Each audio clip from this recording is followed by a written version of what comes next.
Pero vamos a otra realidad, una realidad todavía que por ahí está, siempre se la ve de la superficie. Sí. Ya estamos en contacto entonces con María José Manchino, ¿no? Sí, ¿Así? que es médica, psiquiatra, psicoterapeuta, especialista en familia, esposa y mamá de 5 hijos. Exacto. Y tenemos una pregunta que de alguna manera ha enmarcado esta temática. ¿Qué tal? ¿Cómo está? ¿Estamos con ella ahora al aire? ¿Hola? Sí, hola. Sí, ¿Los están hola, escuchando? ¿qué tal? ¿Qué tal? ¿Cómo están? Hola ¿Cómo María está? José, ¿cómo ¿Cómo estás? Bienvenida. Bien, muchísimas gracias. No, muchas gracias a vos por atendernos, por estar hoy acá con nosotros. Bueno, No, mira, por favor, muy lindo estar en Tucumán, aunque sea en presencia así Sí. de vos, pero bueno, algún día estaré por ahí. Bueno, con mucho gusto te recibimos. Nosotros pusimos un título a esta entrevista que era Identidad de Género o Trastorno Psicológico.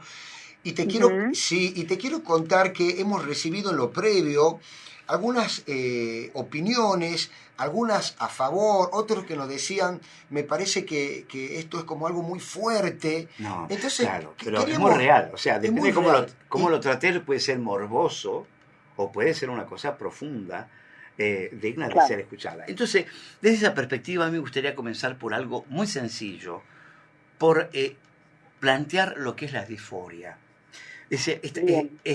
No identificarme con mi cuerpo de una manera objetiva, científica. Y después vamos a ir analizando cómo ha sido manipulada o las diferencias que tendría.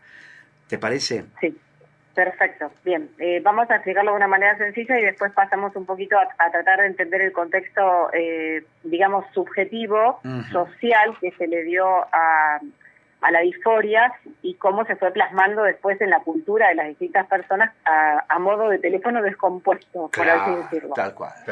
Vamos a poner en orden las cosas. A ver, por un lado, la disforia es una incongruencia, así lo define el manual todavía de psiquiatras, en la Asociación Americana de Psiquiatría, de las cuales algunos no estamos de acuerdo en muchísimas de las clasificaciones que tienen. De hecho, ellos están divididos en Estados Unidos, inclusive los pediatras mismos abrieron otra, ya hace muchísimos años, ¿no? Abrieron otra organización de pediatría. No me quiero ir por las ramas porque esto tiene cola hace rato. Entonces, la disforia es una incongruencia de género. ¿Qué quiere decir esto? Que hay una persona que siente absoluto rechazo por partes de su cuerpo, ¿sí? Que eso se llama dismorfia corporal, y que a su vez se asocia con un rechazo a su propio género biológico o a su propio sexo biológico, hablemos como antiguamente también conocíamos que se decía. Entonces, esto aparece generalmente en muy poquitos casos, en edades muy tempranas, en la infancia. Prácticamente eran muy pocos los casos.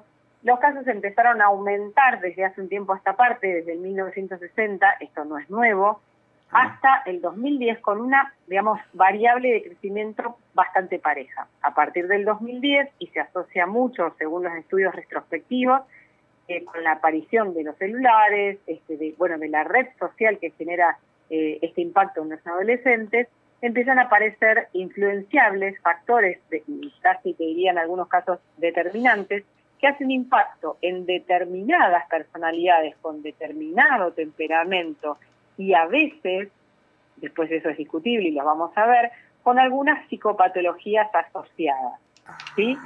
Entonces, esto de alguna manera por ahora vino para quedarse, pero como se está estudiando más sobre el tema, se están también conociendo otros aspectos dentro de la misma disforia que no son clasificativos de disforia. Claro, ¿Bien? Hasta ahí se entendió, ¿no? Bien, perfecto. Bastante bien.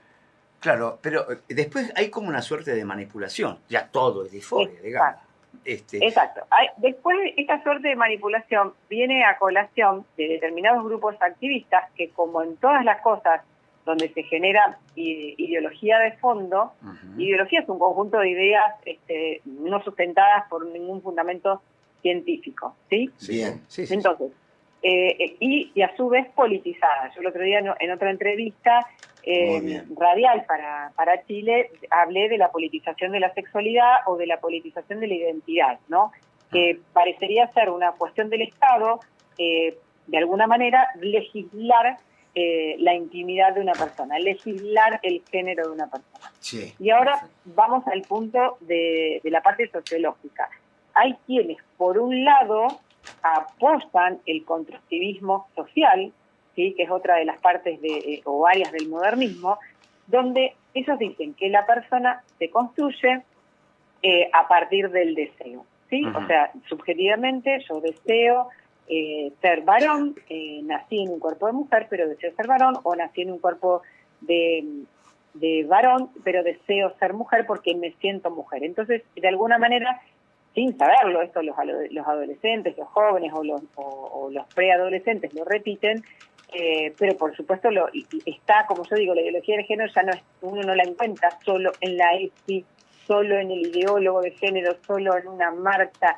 La ideología de género es parte de la cultura y ha sido absorbida de manera tal como un saber dado. ¿Me explico? Claro. Sí.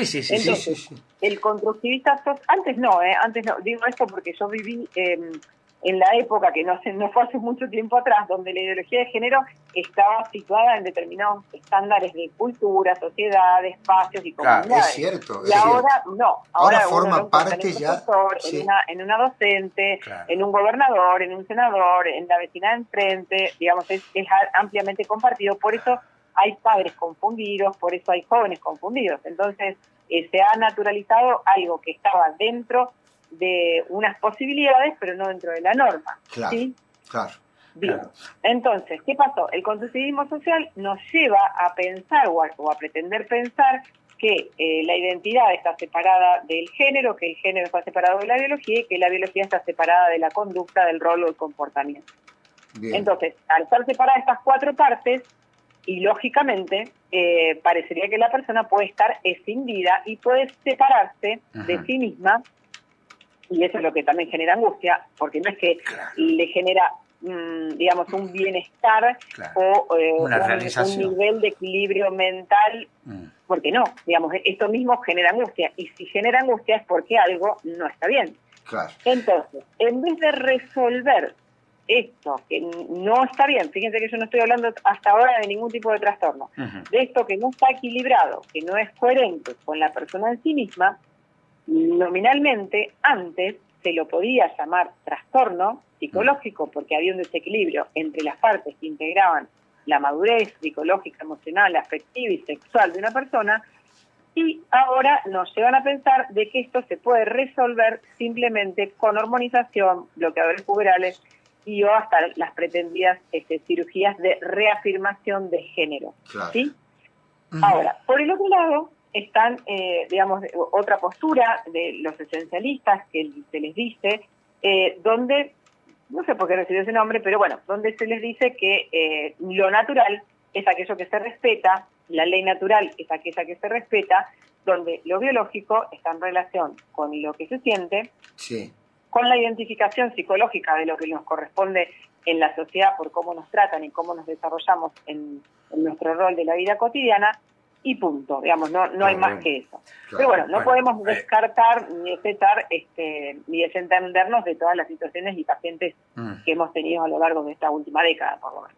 Yo una pregunta que, un poco para volver a la disforia, bien digo, el tema es, vamos a suponer que realmente está este trastorno en una persona, lo vamos a operar.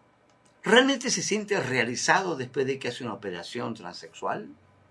Bueno, para eso, gracias a Dios, hubo varios estudios, porque pasaron bastantes años, entonces se pudo documentar, tanto en estudios holandeses como en ingleses, de hecho, ustedes sabrán todo lo que ha pasado con el informe CAS y la declaración de los médicos pediatras de Estados Unidos, que no han demostrado, en estos estudios, justamente lo que han demostrado es que no existe una mejoría de la disforia en esas personas, sino que a su vez se les suman otros trastornos a su salud mental, aparte de los trastornos físicos secundarios, ¿sí? Por las distintas operaciones, por las distintas, intervenciones, lo convierten en un paciente crónico de por vida, dependiente tanto de hormonas como dependiente de una terapia, porque también aumenta la tasa de suicidio y la tasa de depresión. O sea que ahí se agrava la situación, en la mayoría de los casos. Exacto. Y esto no lo digo yo, se pueden entrar en cualquiera de las páginas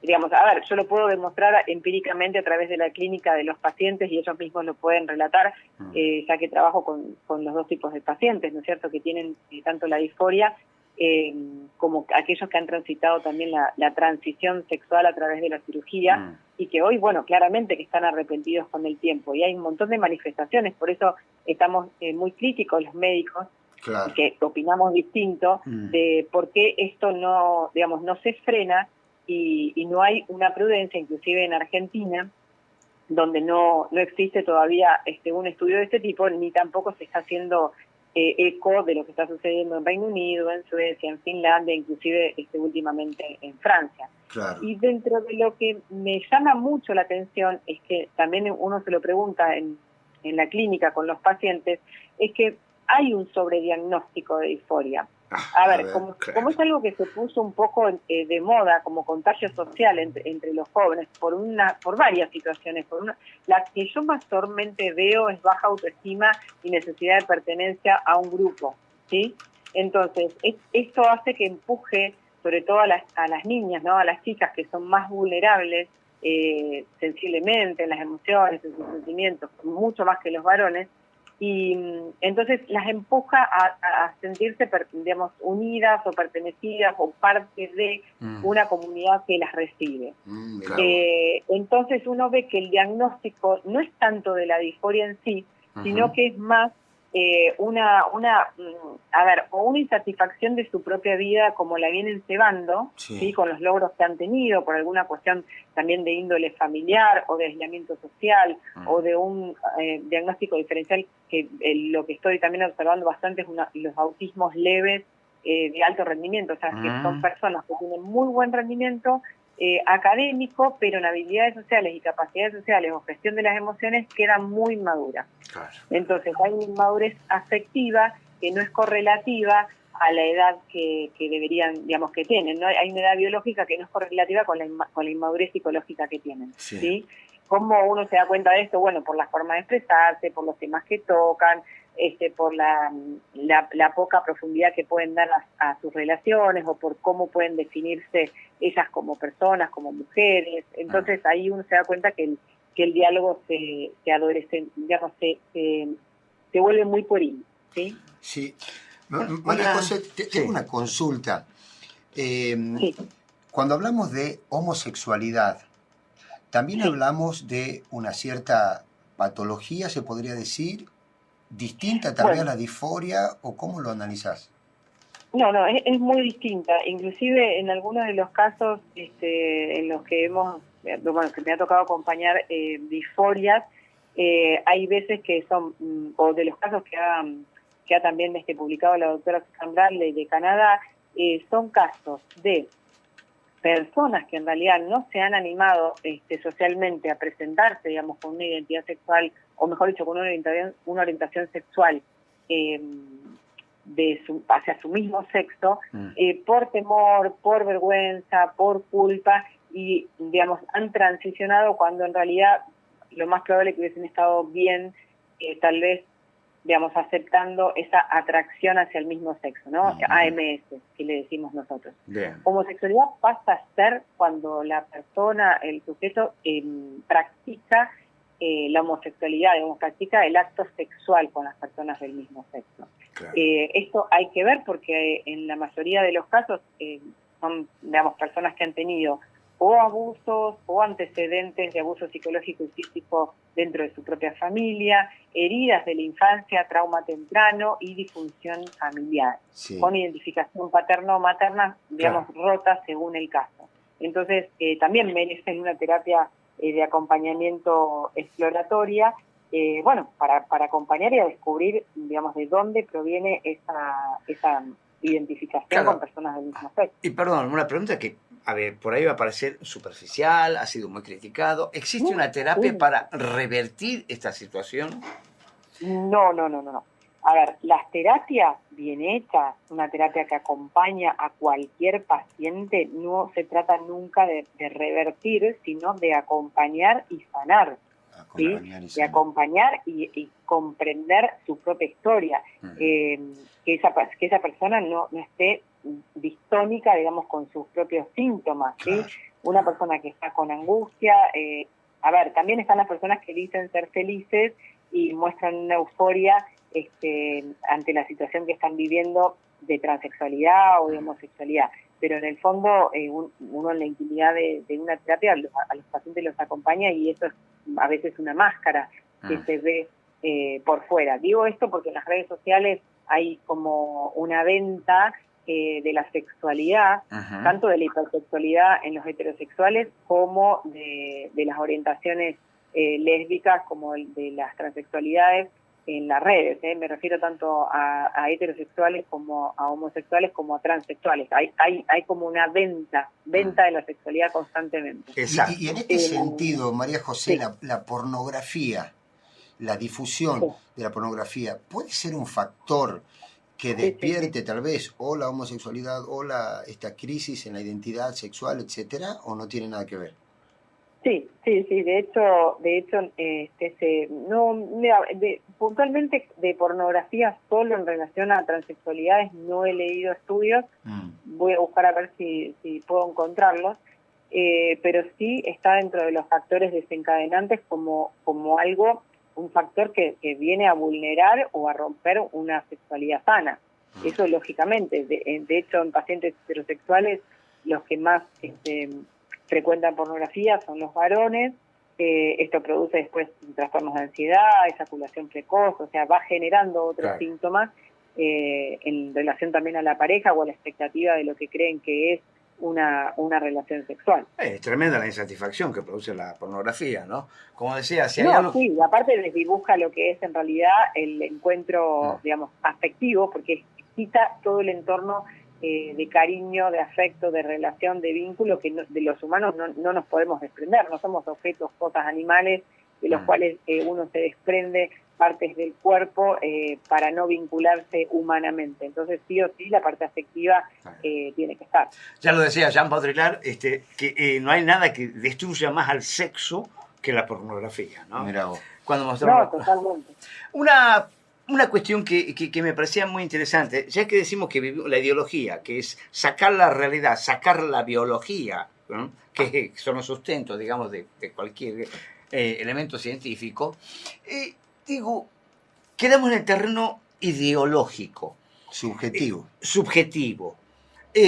Hay una tendencia, por otro lado, a que el cuerpo es un centro de placer, que me lo puede dar el hombre, que me lo puede dar la mujer. Y esto veo que se está inculcando mucho en los adolescentes. En esto de investigar, de buscar, claro, y no buscamos lo afectivo, o en todo caso lo desdibujamos a lo afectivo en esa plena adolescencia que uno quiere enamorarse, se pone romántico, además, por ahí se desdibuja con el tema del placer. Esto es lo que está ocurriendo, y qué consejo sería para los padres hablarlo al tema este.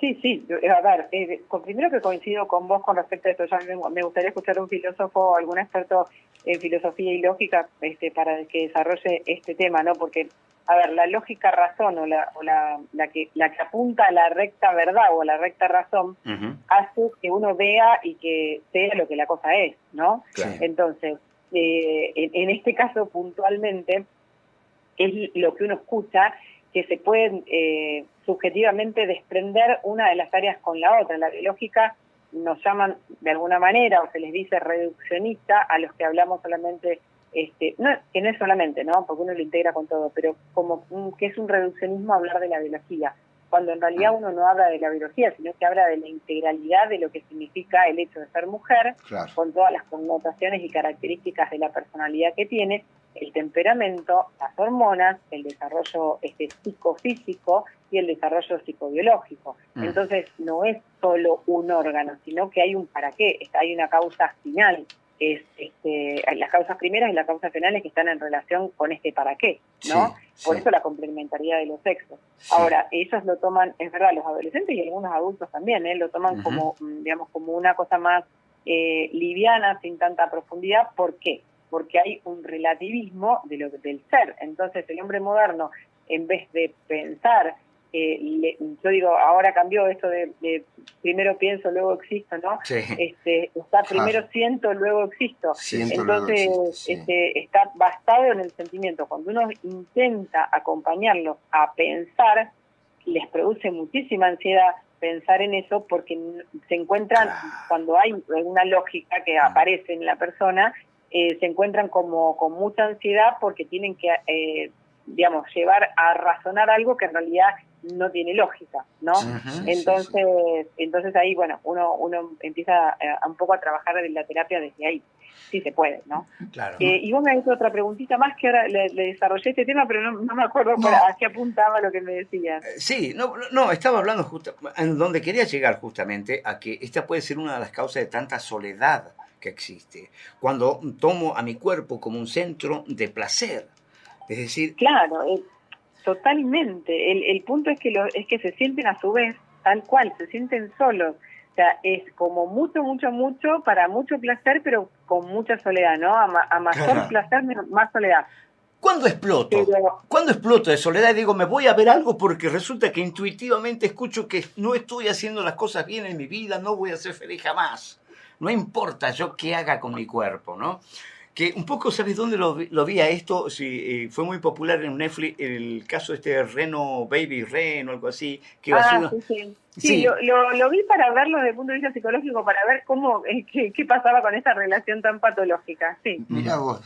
María José, entonces, digamos, traduciendo en limpio, esta pregunta, identidad de género o trastorno psicológico, ¿cómo la podemos responder? Porque te cuento que acá, por ejemplo, se promociona en los diarios cuando hay, por ejemplo, un niño menor de edad, que encima creo que ni respetan el derecho a la reserva de la identidad, porque lo sacan en todos los diarios. Bueno, se lo saca la madre, que caso concreto está hablando. Si da la autorización el padre o la madre, claro, pero digamos, es como que lo celebran, lo promocionan, y hablar de esto que estamos hablando nosotros, desde esta mirada tuya, profesional, porque nosotros siempre lo hablamos de un punto de vista más antropológico, filosófico, pero vos nos estás hablando acerca de algo médico, psiquiátrico.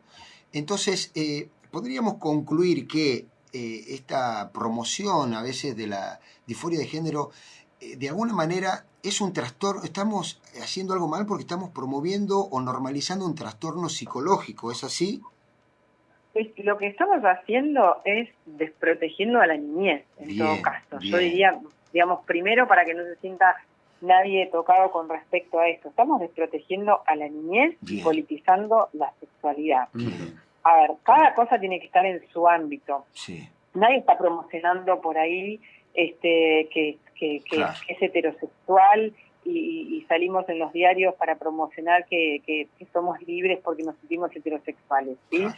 Y además, otra cosa, basarse en el hecho de los estudios científicos que ya existen, ya tenemos declaraciones no solo de médicos, sino de otras organizaciones a nivel mundial. Acabamos de ganar en Colombia, yo me sumo a la victoria, de que no se prohíban las terapias de ayuda exploratorias a los pacientes, porque también estaban pretendiendo cortar, digamos, la libertad de profesionalismo, o sea, de trabajo del médico o del psicólogo en cuanto a salud mental para pacientes trans, ¿no? O que tuvieran disforia. Y gracias a Dios no salió ese proyecto.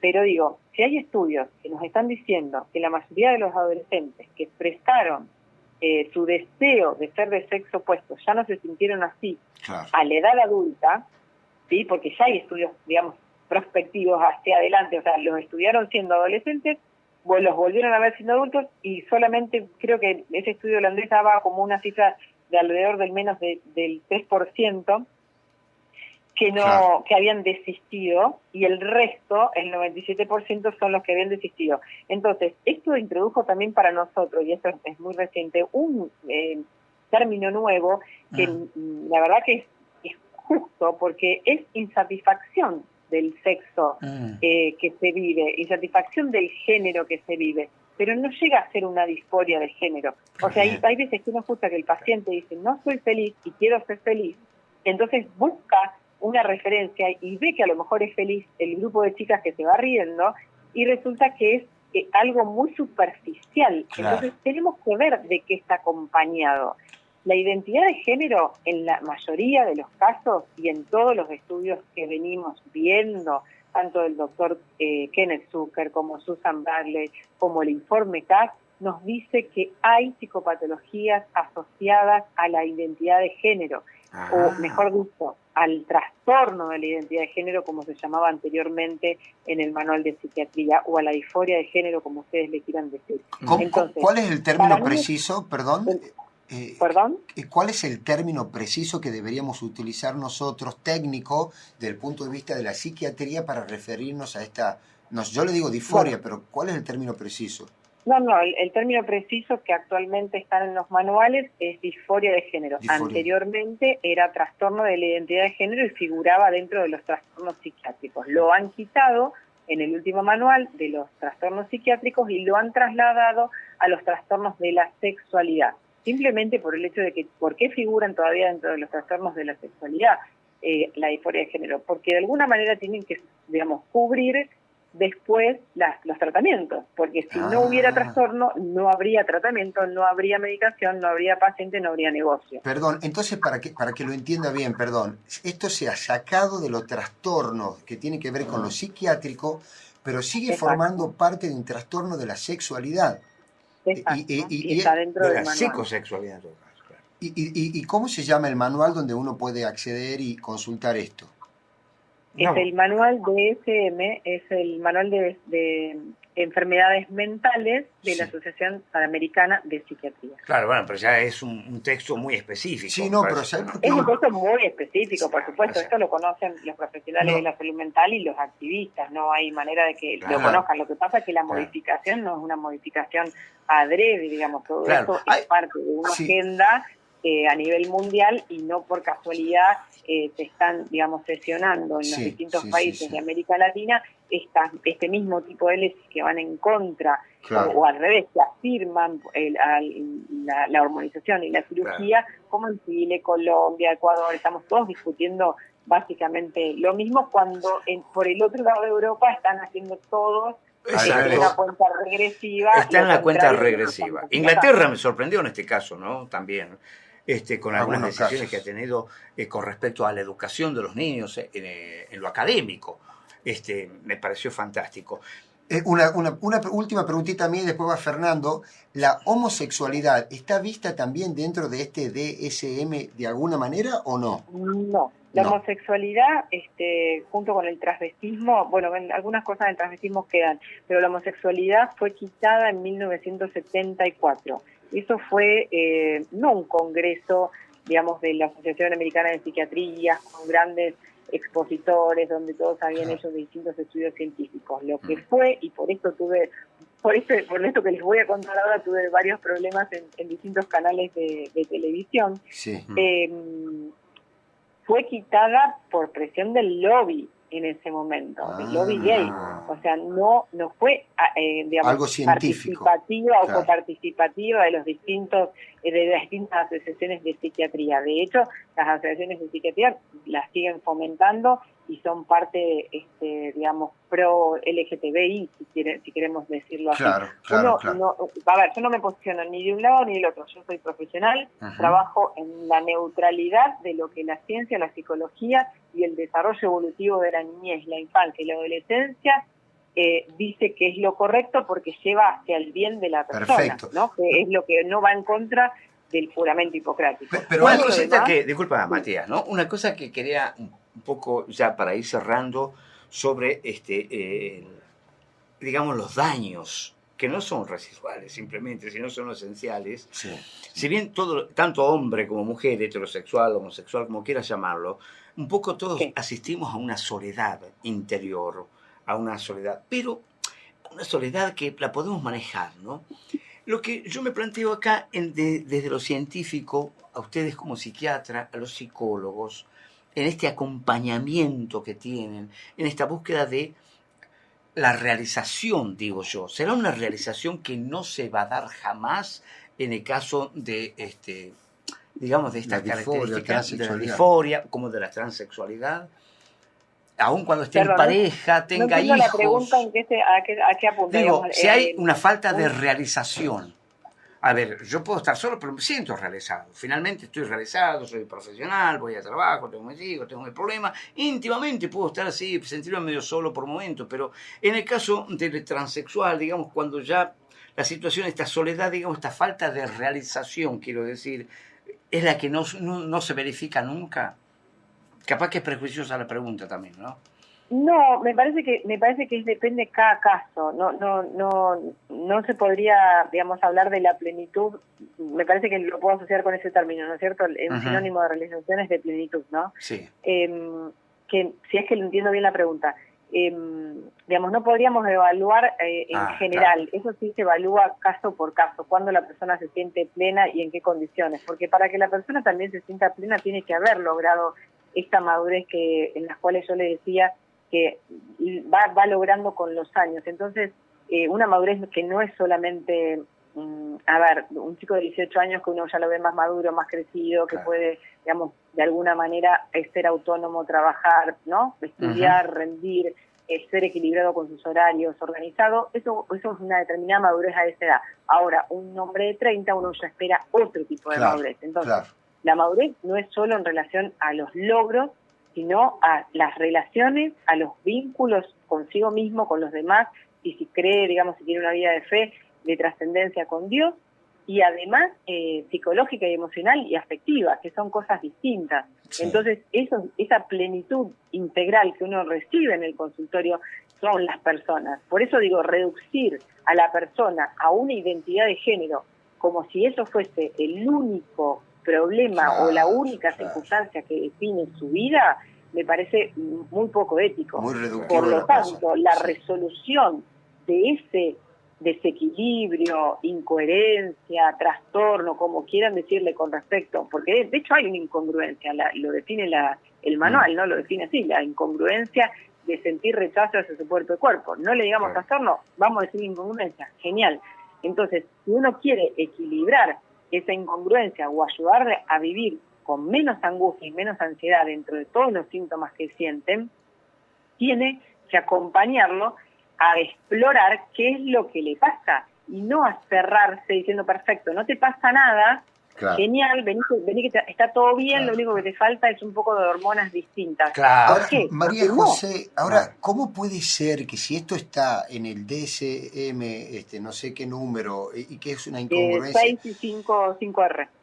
6 y 5R, lo voy a anotar acá para buscarlo, pero ¿cómo puede ser que tan felizmente y tan impunemente, te diría, desde los organismos educativos, desde los medios de comunicación, así como ellos a veces nos denuncian a nosotros, porque esto que vos decías recién de la homosexualidad, etcétera, que te felicito por la valentía también, nosotros deberíamos tener el derecho y la autoridad también para decir, mirá, ustedes están promoviendo algo en los menores de edad y son unos irresponsables. En Inglaterra hemos visto las consecuencias, lo han sacado al ESI, que sería este. En Inglaterra, exactamente, cerró la clínica más grande de género que tenían ellos por la cantidad de casos que han recibido. El más famoso fue el de Keira Bell, que fue una adolescente que rápidamente fue mastectomizada, hormonizada, y con los años, a partir de su caso se presentaron miles de casos más y tuvieron que cerrar. Entonces ya ahora tienen otro tipo de terapia, ya eso no lo pueden hacer, los adolescentes no se pueden normalizar, hasta no siendo mayores de edad y habiendo pasado por distintos tipos de tratamiento de salud mental tampoco. ¿Por qué? Porque se sabe que fueron experimentales. A ver, el último caso escándalo, que no lo vi en todos los noticieros, fue con respecto a los chats que se hicieron públicos de los médicos que son de la Asociación de Salud Transgénero. Entonces ellos mismos en esos chats decían que los pacientes asistían a las consultas sin conocer realmente a lo que estaban siendo expuestos, firmaban un consentimiento informado, entre comillas, porque en realidad no comprendían qué era lo que le iba a suceder. Y además fueron comentando las consecuencias físicas entre ellos, como cánceres, muertes por algún tipo de infección, por la faloplasia generalmente, o muchísimas otras cosas más donde ellos mismos asintían y ahí ellos mismos, digamos, daban cuenta de la experimentalidad que tienen estas cuestiones. Entonces, que estamos experimentando con niños, no los estamos protegiendo, no estamos pensando en el bien superior del niño. María José, doctora, sos una mujer muy valiente, nos diste mucha seguridad, porque yo te digo que para hacer esta entrevista he recibido también recomendaciones, he recibido mensajes, porque claro, el título es como que impacta, pero nos da la seguridad de que estamos actuando bajo la ciencia y que esto, la disforia, está dentro de los manuales. No, claro. Y yo creo que, bueno, hace rato ya mencionaba lo filosófico que está dentro de esto. Que está por ¿no? detrás, decir, pero... Justamente, yo creo que lo filosófico, si se pone en orden a la búsqueda de la verdad, bueno, va a tener una charla, por lo menos, con la ciencia, ¿no? Con la ciencia, con la biología. No, digo, porque acá sentimos no como la misma presión a veces que se siente con el tema del aborto, uno siente con estos temas de que no lo podés ni siquiera hablar, me imagino que en los ámbitos académicos tal vez no lo podés ni investigar, porque te deben censurar, pero lamentablemente estamos llegando al fin de la nota.